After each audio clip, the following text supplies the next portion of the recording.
All right, so we got to talk about these big receiver trades that went down yesterday with Davante Adams going to the New York Jets and Amari Cooper going to the Buffalo Bills. I don't think anyone is shocked by the Davante trade. I think we all kind of expected this. We were talking about this in the offseason, and especially after Davante requested a trade, we knew how desperate of a team the Jets were. I'm not surprised by that one whatsoever. And the Amari one, though, was a big shocker to me. You know, we had heard rumors earlier in the year of Amari being potentially shopped. There were talks with the Niners of him, in a Brandon Ayuk trade potentially. And of course, after Rashee Rice went down, there were rumors maybe he could go to the Chiefs. But those talks had really died down. So, this one really came out of left field. I didn't see this move coming, especially when you look at how good the Bills' offense was those first couple weeks to start off the year. It looked like they didn't really need receiver help, because they were dominant those first 3 weeks. But we're going to talk about all that right now. So we're going to start off, of course, with the Davante Adams trade. And, of course, this is a good trade because at the end of the day, you're giving up a third-round pick for a guy that I still consider to be easily a top 10 receiver in the NFL. I still think he's one of the best technical route runners in the National Football League. I still think he's one of the best red zone threats in the NFL. And I still think he's in his prime because you look at the numbers Davante Adams put up in Vegas despite the Raiders being a shitty team, Derek Carr not playing well his last year there, and then, of course, last year dealt with Garoppolo and Aiden O'Connell. Davante Adams was still putting up monstrous numbers with those guys. So there's no doubt in my mind that Davante Adams is still an incredible player, even though he's 32 and he's coming off this quote-unquote hamstring injury. We don't know how legit that injury is. I think it's pretty fair to say that they played it up just so he didn't have to play after he formally said, I don't want to fucking be a Raider anymore. So I'm not too worried about the hamstring injury. He even said on Pat McAfee's show that he's ready to go.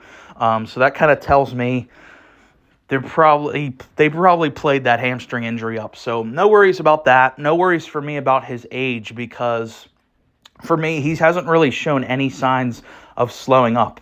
He's still been putting up big numbers on a shitty offense. And it's clear with the Jets that, after that Bills game, there was a big lack of trust with Aaron and his receivers. And, he publicly went out there and just blasted Mike Williams. And this has always been a thing with Aaron is, you have to kind of, earn his trust. And I know, Brady was like that.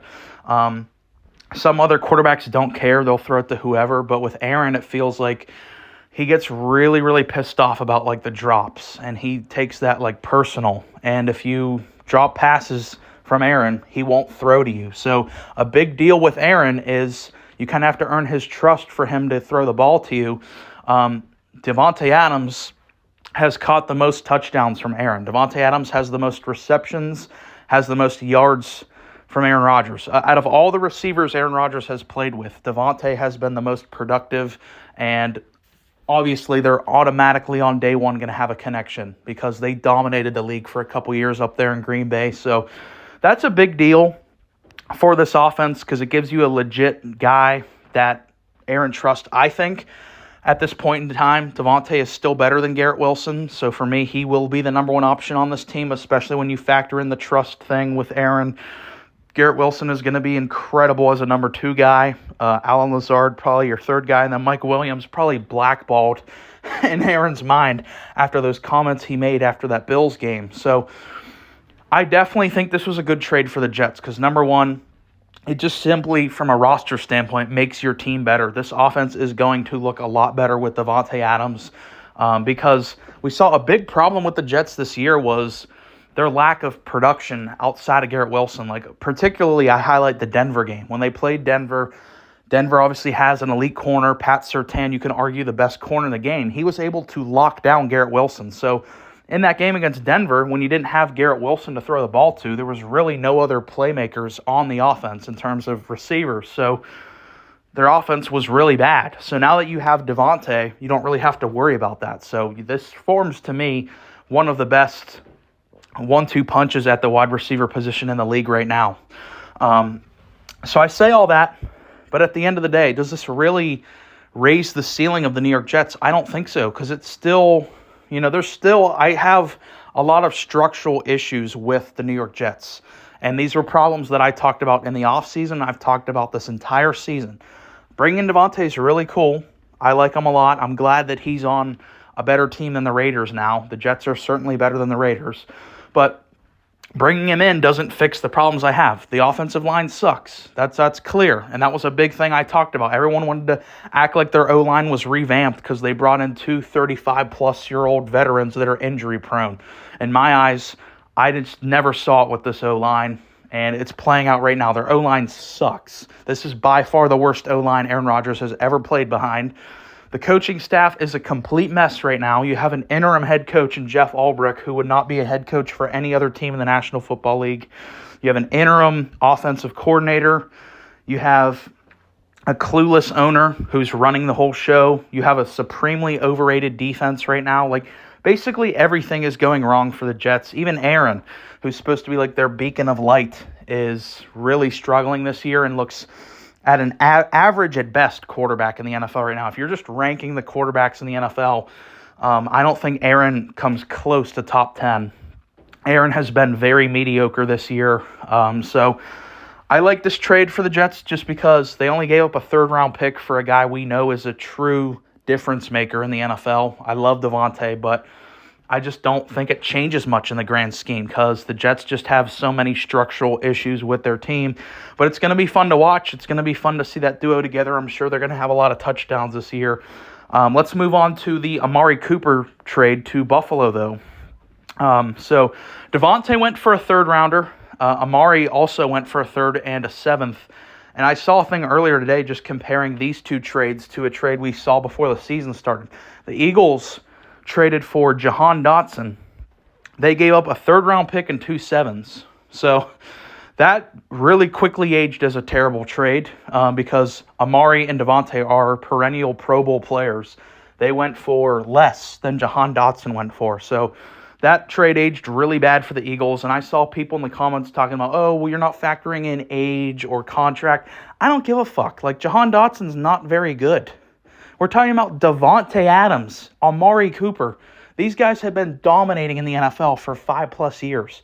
So I don't care about contract and age. Like, Jahan Dotson is nowhere near the stratosphere of Davante or Amari. But that's a side point. Let's get back to Amari to the Bills. Like I said, this one did surprise me, and we did hear some chatter earlier in the season about Amari potentially being moved. But I didn't think it was going to happen for the simple fact that he's off his contract next year. You know, his contract does expire after this season. So I just didn't think any teams would give up capital, like a third-round pick, to get a guy who there's no guarantee he's going to be on your team past next year. That's not something I would do in terms of, like, I would do it. Like, I wouldn't care about the capital, especially for a team if you're all in. I would be willing to give up the draft capital. For sure, especially for the Buffalo Bills, who are in a win-now mode. And like we talked about earlier, like, their offense did get off to a really hot start, but as the season's gone on, it's clear that they're really, really lacking a number one guy. And Amari Cooper, I think, is one of the most underrated receivers in the NFL, has put up numbers with really, like, bums. Like, he has had a long list of just bad quarterbacks. Like, he had Derek Carr, some other guys in with the Raiders whenever Carr was hurt. He obviously played with Dak for a while. Then he dealt with Deshaun and Joe Flacco. Now, you know, those guys aren't terrible, but they're nowhere near the stratosphere of Josh Allen. I mean, this is by far and away the best quarterback that Amari has ever played for. So I'm really excited to see it. Amari Cooper is going to feast with the Buffalo Bills. I think that, honestly, this is a more impactful trade than the Davante Adams trade, because I really think this is more of a needle mover in the fact that the Bills are a lot closer to being a Super Bowl team than the Jets are, and Amari is so good. You know, when you look at how good he's been, even last year when he had to play with Deshaun, he was still putting up numbers. So now that you give him like a legit MVP level quarterback, Amari Cooper is going to be a monster. I really think he does raise the ceiling of the Buffalo Bills, because down the stretch, that lack of a true number one weapon was really hurting the Bills in their big games, like especially against the Ravens and the Texans. So I think it's a great trade. Even if he doesn't re-sign next year, it was worth giving up that third-round pick because you're in your Super Bowl window right now. Any year you have Josh Allen in his prime, you need to maximize your chances to win. So I like both these trades a lot. I think the Amari one's a little more impactful, but let me know all your thoughts down in the comments. If you made it this far, really appreciate you listening. Please like and subscribe.